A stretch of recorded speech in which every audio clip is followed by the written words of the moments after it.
જમ્મુ કાશ્મીરના પહેલગામ આતંકવાદી હુમલામાં હવે ભારત સરકારે એક્શન લેવાનું ચાલુ કરી દીધું છે। હવે આતંકીઓને તેમની જ ભાષામાં જવાબ આપવા માટે કામગીરી પણ શરૂ થઈ ગઈ છે। નમસ્કાર, નિર્ભય ન્યૂઝ સાથે હું છું રિદ્ધિ।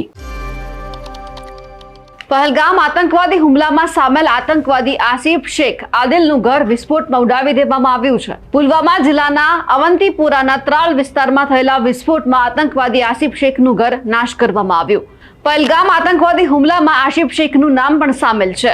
બીજી તરફ બીજબહેરાના ગુરીના રહેવાસી લશ્કરે તૈબાના આતંકવાદી આદિલનું ઘર પણ તોડી પાડવામાં આવ્યું છે। તો બીજી તરફ સૂત્રો એવું પણ કહી રહ્યા છે કે ભારતીય સેના અને જમ્મુ અને કાશ્મીર પોલીસ સાથે સીઆરપીએફની એક ટીમ છે તે મોડી રાત્રે ત્રાલમાં આસિફ શેખના ઘરે પહોંચી હતી।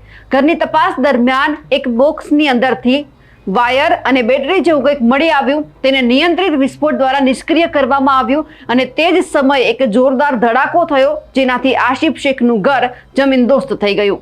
આ સાથે જ આ વિસ્તાર ખાલી કરવામાં આવ્યો હોવાથી અને નજીકના ઘરો પણ ખાલી કરાવવામાં આવ્યા હોવાથી કોઈ જ જાનહાનિના અત્યારે અહેવાલ પણ સામે નથી આવ્યા।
બીજી તરફ બીજબહેરાના ગુરીના રહેવાસી લશ્કરે તૈબાના આતંકવાદી આદિલ ઠોકર ઉર્ફે આદિલ ગુરીનું ઘર પણ તોડી પાડવામાં આવ્યું। તે પહેલગામ હુમલામાં સામેલ હોવાનું સામે આવ્યું છે। આદિલ 2018માં કાયદેસર રીતે પાકિસ્તાન ગયો હતો, જ્યાં તેણે આતંકવાદી તાલીમ લીધી હતી। તે ગયા વર્ષે જમ્મુ અને કાશ્મીર પાછો ફર્યો હતો। આ સાથે જ પાકિસ્તાને જમ્મુ અને કાશ્મીરમાં નિયંત્રિત રેખા પર કેટલીક જગ્યાએ ગોળીબાર પણ કર્યો, જેનો ભારતીય સેનાએ યોગ્ય જવાબ પણ આપ્યો છે।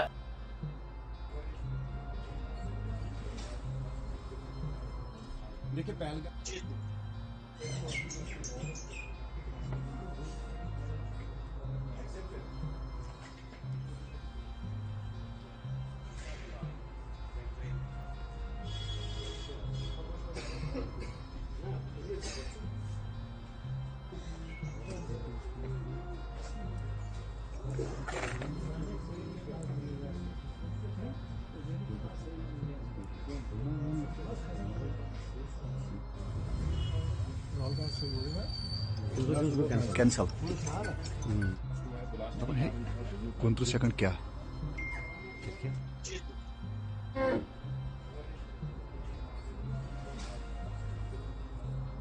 देखिए पहले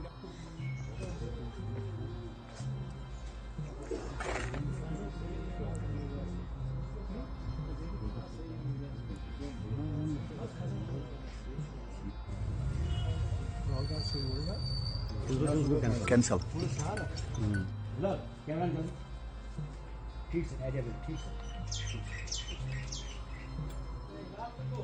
फिलहाल वो एक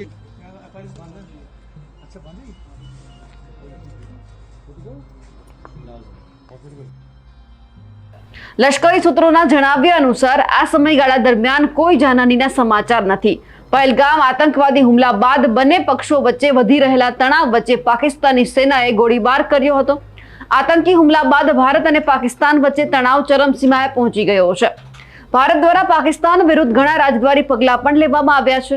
સિંધુ જળ સંધિ અટકાવી દેવામાં આવી છે, વિઝા રદ કરવામાં આવ્યા છે અને રાજકારણીઓને ભારત છોડવાનું પણ કહેવામાં આવ્યું છે। પરંતુ જે રીતે ભારતે હવે એક્શન લેવાનું શરૂ કરી દીધું છે, જે આતંકવાદીઓ છે તેમને એમની જ ભાષામાં જવાબ આપવામાં આવી રહ્યા છે, તેમને લઈને આપ શું માનો છો? કમેન્ટ કરીને ચોક્કસથી જણાવજો. સાથે જ અમારી નિર્ભય ન્યૂઝ ચેનલને લાઇક, શેર અને સબસ્ક્રાઇબ કરવાનું ભૂલશો નહીં. નમસ્કાર.